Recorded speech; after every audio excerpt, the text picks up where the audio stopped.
Empresária, comunicadora, mestre em relações étnico-raciais, fundadora do Instituto Identidades do Brasil e carioca do bairro da Penha, essa é Luana Genot, a convidada de hoje do Guia Negro Entrevista.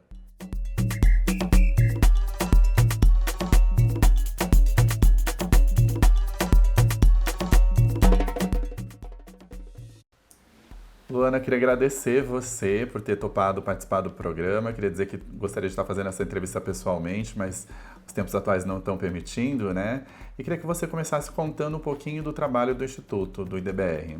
Maravilha, eu que agradeço pelo convite, pela oportunidade da gente estar aqui conversando, dialogando. Enfim, a gente se dedica a ajudar a acelerar a promoção da igualdade racial no mundo corporativo. Na prática, isso quer dizer que a gente tem 3 pilares, que são empregabilidade, educação e engajamento. No pilar de empregabilidade, que é o principal, a gente ajuda as empresas a olharem suas culturas e desenvolverem programas de ações afirmativas ao longo do ano, né, para poder olhar seu RH, os discursos das lideranças, produzir números acerca de quantas pessoas negras estão nas empresas, terem programas de letramento para que elas saibam, enfim, ambientar mais as suas culturas em relação a termos relacionados à questão racial, para poder saber dialogar melhor com a população negra, né, e atrair mais esses profissionais e, mais do que atrair, reter e acelerar suas carreiras.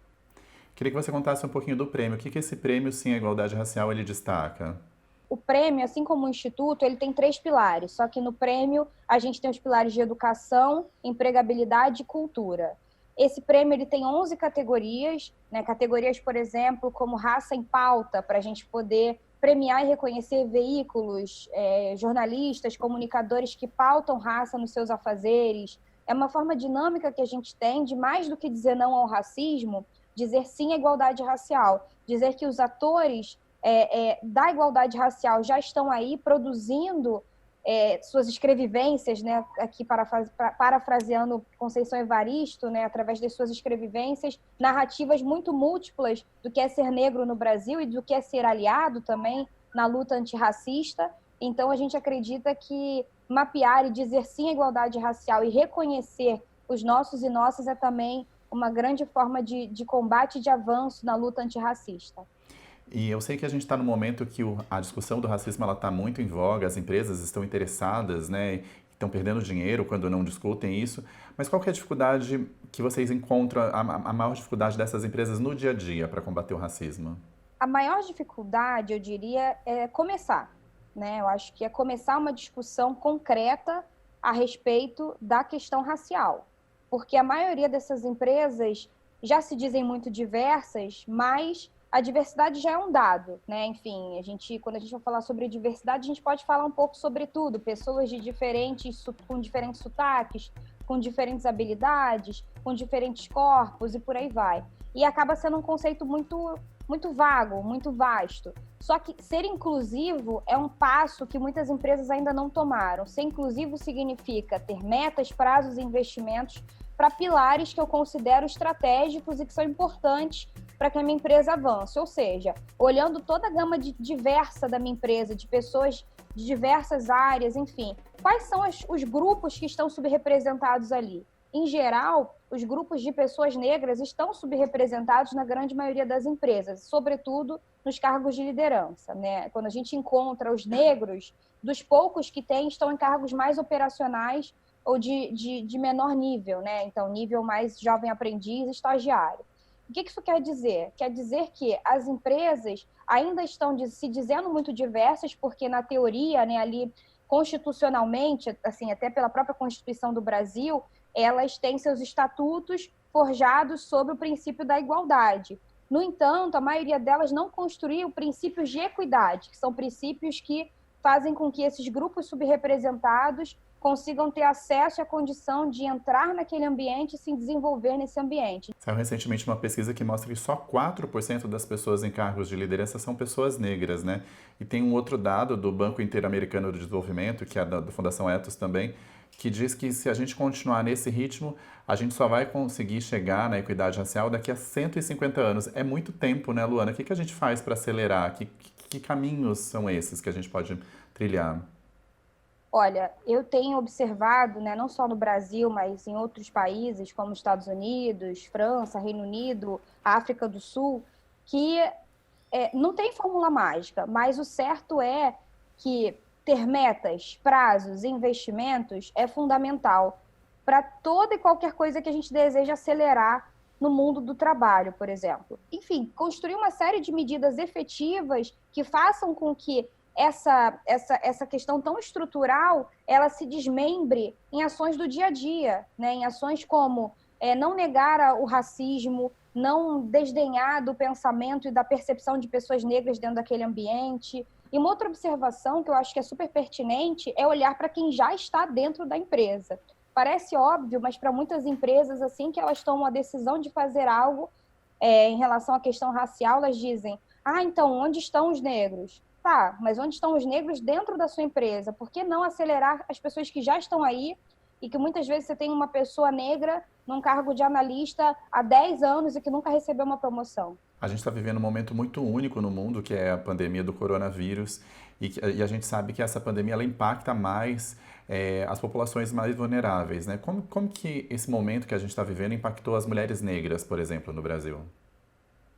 Olha, o IDBR, ele fez uma pesquisa chamada Saúde Financeira das Mulheres Negras, empreendedoras e profissionais aqui atuantes dentro de empresas nacionais e multinacionais. Na primeira fase da pesquisa, a gente identificou que 80% das mulheres entrevistadas entre as empreendedoras não tinham reserva financeira para enfrentar a crise, ou seja, iam depender de outros aparatos para conseguirem sobreviver, como o apoio emergencial, por exemplo.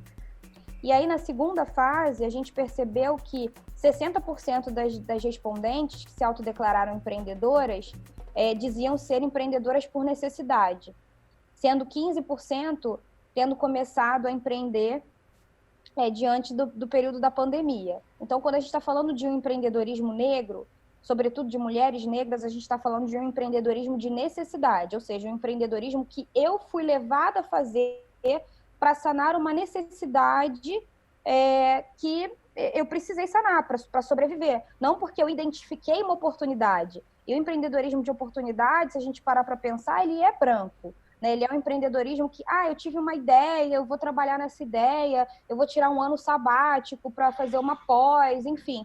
As mulheres negras ainda não estão nesse mesmo patamar. E é por isso que a gente não pode romantizar o discurso do empreendedorismo, né? Entendendo que existe ainda um empreendedorismo de necessidade, que é sim muito negro, e o empreendedorismo de oportunidade, que ainda é majoritariamente branco. E esse empreendedorismo de necessidade, quais são os passos que essas pessoas que foram empreender por necessidade precisam dar para crescer e para, enfim, fazerem essas empresas vingarem, ainda mais num momento de crise como é esse que a gente está vivendo? O que essas pessoas podem fazer hoje, enquanto esse ecossistema ainda não está desenvolvido idealmente da forma como a gente gostaria? Essas pessoas devem, muitas vezes, se apoiar em outros empreendedores, se apoiar em redes, né? Há várias redes já existentes, como a própria Feira Preta, Movimento Black Money e uma série de outros movimentos que já constroem redes e ecossistemas para que esses empreendedores se apoiem, consigam formações, consigam informações, consigam pleitear por espaços, investimentos. E outra coisa também é tentar digitalizar ao máximo os seus produtos e serviços, né? Colocá-los à disposição no espaço virtual, que é também uma dificuldade muito grande dos empreendedores negros, né? Muitos também não têm acesso qualificado à internet, né? Com qualidade de acesso de banda larga, etc. e tal, que é uma questão do nosso país. Eu também colocaria aqui muito enfaticamente a questão do planejamento estratégico, né? Para a gente também poder distribuir para essas empreendedoras e empreendedores a necessidade de planejar seus negócios e desenhar ali cenários em relação a crises, né? Para poder se antever minimamente algumas situações e tomar as melhores decisões. Eu queria que você me contasse, agora mudando um pouquinho de assunto, da sua passagem pelo mundo da moda. Como que foi essa experiência? Você foi modelo de passarela, modelo publicitária? Queria que você me contasse um pouquinho dessa experiência. Sim, então, foi uma experiência que, na verdade, me ajudou muito na minha descoberta política como mulher negra, né? Que, como diz Neuza Santos Souza, Lélia Gonzalez, né? Descobrir-se como mulher negra é também um ato político, né? Quando você entende que Enfim, a sua cor de pele, ela traz uma narrativa que também quer dizer muita coisa enquanto resistência, enquanto potência, e a moda me trouxe muito esse despertar. Logo assim que eu entrei no mundo da moda, quando eu tinha 18 anos, fui confrontada por um booker que falou: você é muito bonita, mas você tem um problema, você é negra. E quando esse booker me confrontou, o booker é um agente de modelos, né?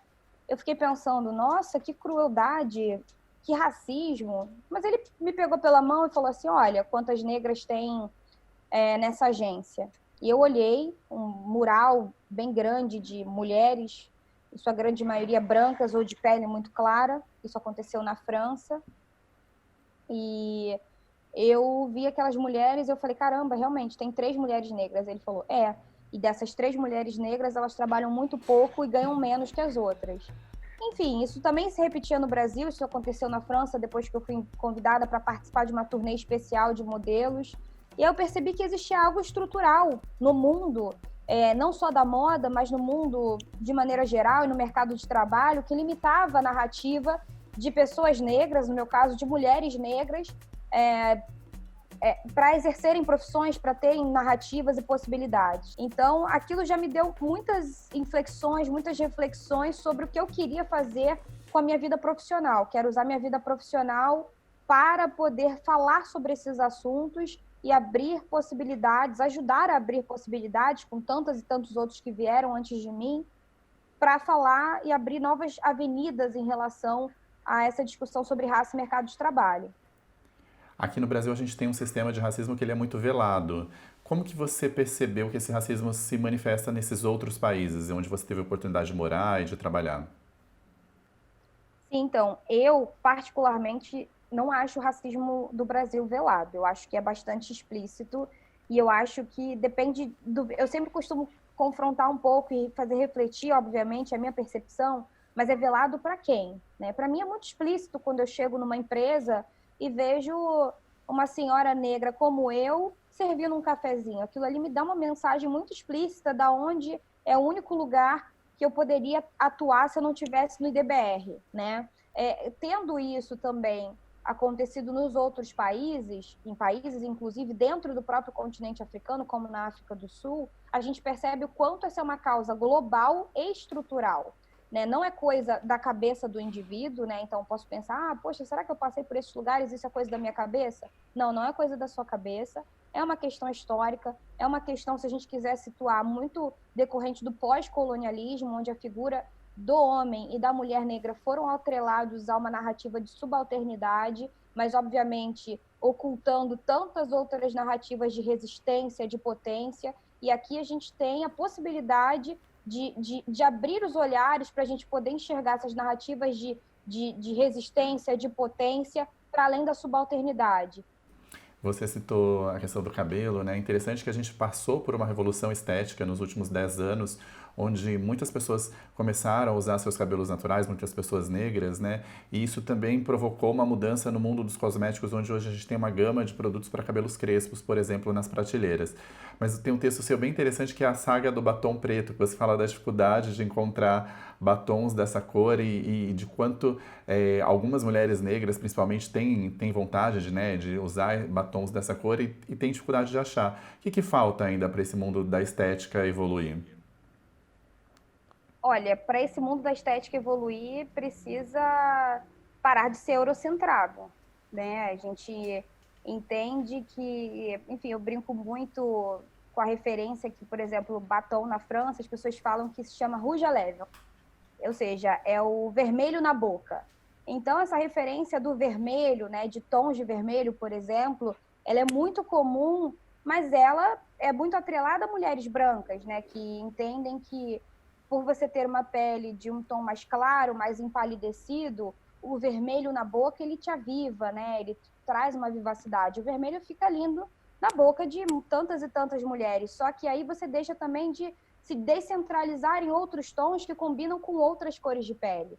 Como o preto, na minha visão, combina muito bem com a minha pele, que é uma pele mais escura, e eu gosto muito do batom preto. Então, a indústria cosmética ela ainda é muito eurocentrada. Então, o que eu digo é que a gente precisa de indústrias que sejam mais multireferenciadas, que tenham vários centros, né, que possam ter várias referências centrais para poder dialogar melhor com tantos outros mercados que essas indústrias não estão dialogando como poderiam. Você comentou sobre essa questão dos Estados Unidos e eu queria fazer um comparativo. Você fez a campanha, você participou, né, da campanha do Barack Obama lá nos Estados Unidos, e a gente está muito longe aqui no Brasil de ter um presidente ou presidenta negra eleita. O que a gente pode fazer para diminuir essa distância para a gente chegar a esse objetivo de ter mais pessoas negras no poder, por exemplo?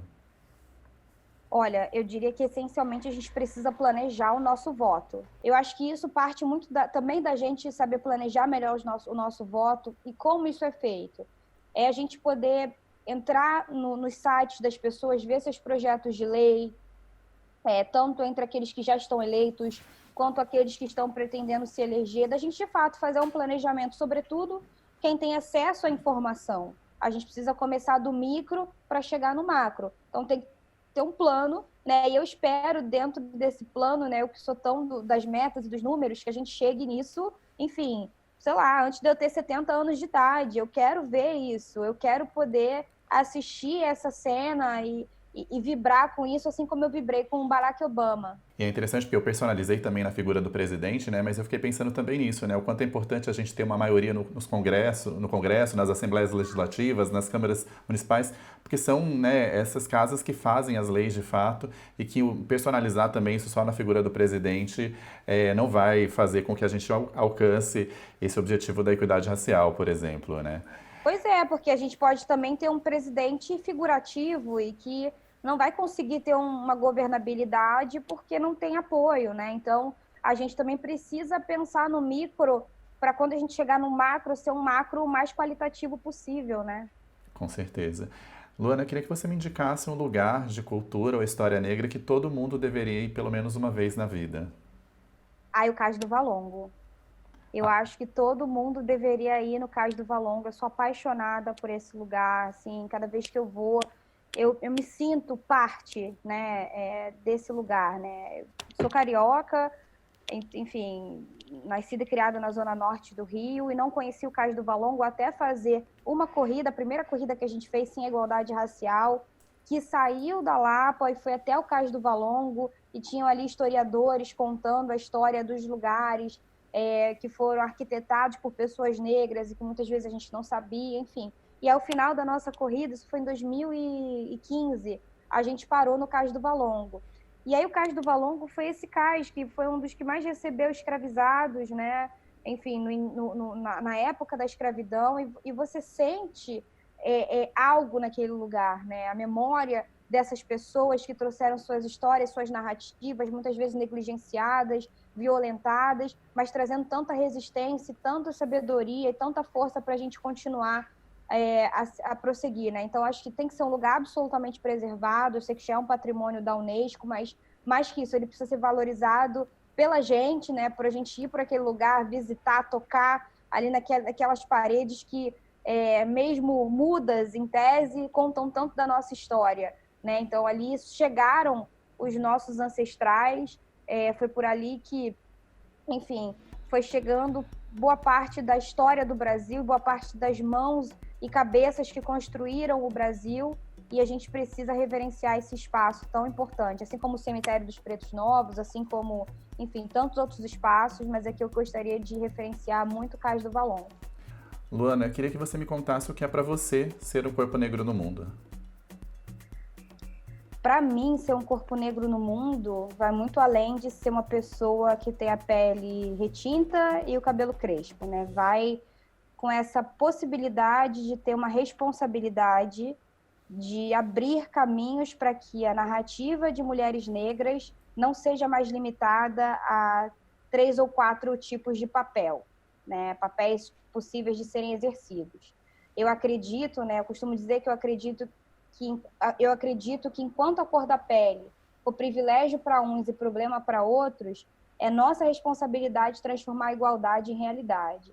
Então eu vivo esse lema a cada dia, né, sobre a minha responsabilidade, as responsabilidades que eu escolhi ter em fazer com que essa igualdade ela saia do papel e passe a ser realidade da vida do máximo de pessoas possível.